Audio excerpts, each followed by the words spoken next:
Hello friends, wait मंत्रा में आप सभी का स्वागत है। और आज हम एक टॉपिक डिस्कस करने जा रहे हैं। वो ये है कि जर्मन शेफर्ड में ईयर स्टैंडिंग प्रॉब्लम्स का क्या सॉल्यूशन है। जनरली हम देखते हैं कि जर्मन शेफर्ड पपी में ईयर स्टैंडिंग से रिलेटेड बहुत सी प्रॉब्लम रहती हैं। या तो उनके दोनों कान खड़े नहीं हो पाते हैं या फिर दोनों में से एक कान खड़ा हो पाता है। तो आज हम इस सभी बातों को डिस्कस करेंगे। उससे पहले प्लीज़ हमारे चैनल को सब्सक्राइब करें।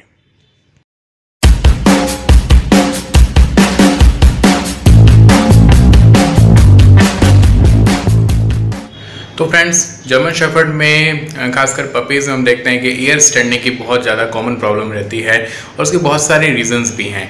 तो ये वन बाय वन हम उसको डिस्कस करें। तो पहला रीज़न तो ये रह सकता है फ्रेंड्स कि जो 6 महीने तक की एज है, आपका जो जर्मन शेफर्ड पपी है वो 6 मंथ तक की एज का है और उसके अगर ईयर स्टैंड नहीं हो पा रहे हैं। कई बार हमारे पास में ऑनर्स आते हैं कि भाई हमारा पपी 3 मंथ का हो चुका है, हमारा पपी 4 मंथ का हो चुका है, उसके दोनों ही कान खड़े नहीं हुए हैं या दोनों में से एक कान खड़ा हुआ है, तो प्लीज़ हमें इसका सॉल्यूशन बताइए। तो मैं आप लोगों को एक चीज़ क्लियर करना चाहूँगा फ्रेंड्स कि 6 मंथ तक आपके अगर जर्मन शेफर्ड के कान खड़े नहीं हुए हैं या फिर दोनों में से एक हुआ है तो आपको टेंशन लेने की ज़रूरत नहीं है कि 6 मंथ तक की एज तक हम देखते हैं कि उसमें ग्रोइंग फेज है और उस दौरान कार्टिलेज का फॉर्मेशन होता है और उस दौरान उसके कान खड़े होना जो है पूरा आप देखते हैं पूरी तरीके से हो जाएंगे। तो कान खड़े होने के लिए आपको 6 महीने तक तो वेट करना ही पड़ेगा। दूसरी चीज़ फ्रेंड्स कि दोनों में से एक कान खड़ा हुआ है, एक कान खड़ा नहीं हुआ है, उसका भी यही है इलाज कि भी जब तक 6 महीने तक का है आपको कोई प्रॉब्लम, उसमें कोई टेंशन लेने की ज़रूरत नहीं है। 6 महीने तक की एज में आपके पपी के दोनों कान खड़े हो जाएंगे। ये तो रही नॉर्मल नेचुरल प्रोसेस की बात। अब बात आती है प्रॉब्लमेटिक। अब उससे बचे कैसे? पहले तो मैं आपको ये क्लियर कर दूं कि अगर 6 महीने तक आप चाहते हैं कि जल्दी से जल्दी आपके पपी के कान खड़े हो जाएं या फिर उसमें कोई प्रॉब्लम ना आए, तो आप उसे अच्छा मल्टीविटामिन, अच्छा कैल्शियम टॉनिक और साथ साथ में ही कार्टिलेज को सपोर्ट करने के लिए कुछ टैबलेट्स या फिर सिरप आते हैं जिसमें ग्लूकोसेमाइन, कुछ टैबलेट्स, कुछ पाउडर और कुछ सिरप आते हैं जिनमें आप ग्लूकोसेमाइन देख सकते हैं, जो कि कार्टिलेज को ग्रोथ करने में, कार्टिलेज को स्ट्रॉन्ग बनाने में हेल्प करते हैं। क्योंकि अल्टीमेटली कार्टिलेज जो रहती है उसमें कैल्सिफिकेशन होता है, तो इसलिए और उसी की वजह से वो हार्ड हो पाती है। इसलिए आपको कम से कम उसे अच्छा कैल्शियम टॉनिक, अच्छा मल्टीविटामिन और साथ साथ में अच्छा प्रोटीनिशियस डाइट देनी पड़ेगी।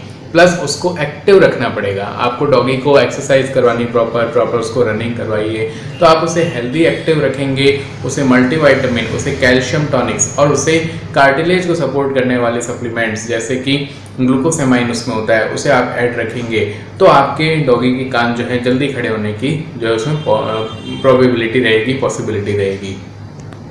तो ये तो मैंने आपको बताया कि अगर आप उससे बचना चाहते हैं तो आपको ये करना पड़ेगा। यदि कान खड़े नहीं हो रहे हैं, एक कान खड़ा हो गया दूसरा नहीं हुआ, तो भी आपको यही करना है कि आपको कंटिन्यूअसली उसे कैल्शियम टॉनिक, उसे मल्टीविटामिन और उसे ग्लूकोसेमाइन सप्लीमेंट्स देने पड़ेंगे। और यदि नहीं हो पाता है तो जैसे कि हम कहते हैं कि कई बार बहुत से पेट पेरेंट्स के साथ में, पेट ऑनर्स के साथ में फ्रॉड हो जाता है कि वो पपी जो है वो प्योर ब्रीड नहीं मिल पाता है और प्योर ब्रीड पपी नहीं मिल पाएगा तो उसमें एक दिक्कत आ जाएगी कि उसके कान कभी भी खड़े नहीं होंगे। तो अगर प्योर ब्रीड नहीं है, वो क्रॉस ब्रीड है या फिर मिक्स ब्रीड जिसको हम बोलते हैं, उसका क्रॉस किसी अदर नॉन डिस्क्रिप्टिव ब्रीड के साथ में हो गया फीमेल का, तो उसमें प्रॉपर जर्मन शेफर्ड के कैरेक्टर नहीं आ पाएंगे, तो उसके कान कभी भी इरेक्ट नहीं होंगे। तो एक तो ये रीजन रह सकता है। अब आप चाहे उसमें कितनी भी कोशिश करवा लीजिए, उसे कितना भी अच्छा लीवर टॉनिक, कैल्शियम, मल्टीविटामिन दे दीजिए, उससे कान खड़े नहीं होंगे।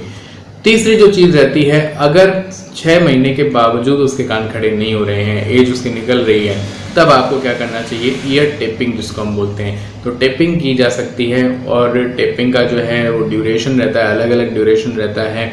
कई बार आप देख सकते हैं कुछ डेज़ के लिए होती है, 10 से 15 दिनों के लिए, कई बार कुछ वीक तक के लिए भी उसमें टेपिंग होती है, तो आप टेपिंग करवा सकते हैं। तो ईयर टेपिंग आप वेट से करवाएं प्रॉपर तरीके से, वहाँ पर ईयर टेपिंग करके आपको वेट देंगे और एक पर्टिकुलर टाइम के बाद में टेपिंग को हटा दिया जाएगा। तो इस टाइप से भी आप जो है कान को इरेक्ट करने में उसकी हेल्प ले सकते हैं। हमें एक सपोर्ट देना होता है कार्टिलेज को। तो आपको इन बातों का ध्यान रखना है। दूसरी जरूरी चीज़ फ्रेंड्स, आपको कभी भी उसके, जब वो ग्रोइंग फेज में है, जब आप पपी को लेकर के आते हैं तो उसके कानों पर हाथ नहीं फेरना है।